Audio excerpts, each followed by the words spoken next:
உப்பி மாடல் 5000 கல்விக்கூடங்களை மூடும் உப்பி பாஜக யோகி அரசு.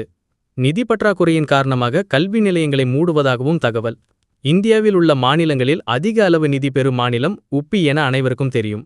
அப்படி பெறப்படும் நிதி எங்கு செல்கிறது என்றுதான் தெரியவில்லை. மிக அதிகமாக நிதி பெற்றும் மக்களுடைய அடிப்படை தேவையான சுகாதாரம், கல்வி போன்றவற்றில் மிக பெரிய அளவில் முன்னேற்றம் காணாமல் இந்தியாவிலேயே பின்தங்கியுள்ள மாநிலமாகவே உத்தரப்பிரதேசம் இருக்கிறது.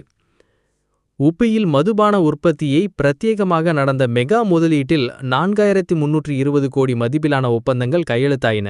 மது விற்பனை மூலம் 52,570 கோடியை வருவாயாக சென்ற வருடம் அம்மாநில பாஜக யோகி அரசு ஈட்டியுள்ளது. சுற்றுலாத்துறை மூலம் அதிக வருவாய் வரும் உலக அதிசயம் தாஜ்மஹால் இருப்பதும் உப்பியில்தான். முகலாயர் அடையாளம் இருப்பதை விரும்பாத பாஜக அரசு தொல்லியல் துறை மூலம் தாஜ்மஹாலை சரியாக பராமரிக்காமல் இருப்பதுடன் அதன் பின்புறம் துர்நாற்றமுடைய கழிவு நீரை விடுவதாகவும் சொல்லப்படுகிறது. இஸ்லாமியர்களின் மதரசாக்கள் பலவற்றை மூடியுள்ளது யோகி அரசு. பல தலைமுறைகளாக சொத்து வரி வசூலித்துவிட்டு அனுமதி பெறாத கட்டிடங்கள், சாலை விரிவாக்கம் என கூறி இஸ்லாமியர்களின் மசூதிகள், வீடுகளை புல்டோசரால் இடித்து வருகின்றது. உத்தரப்பிரதேசத்தை ஆளும் பாஜக யோகி அரசு பள்ளிக்கூடங்களை மூடுவதன் மூலம் பாதிக்கப்படுவது முஸ்லிம்கள் மட்டுமல்ல, அனைத்து சமூக மக்களும் தான்.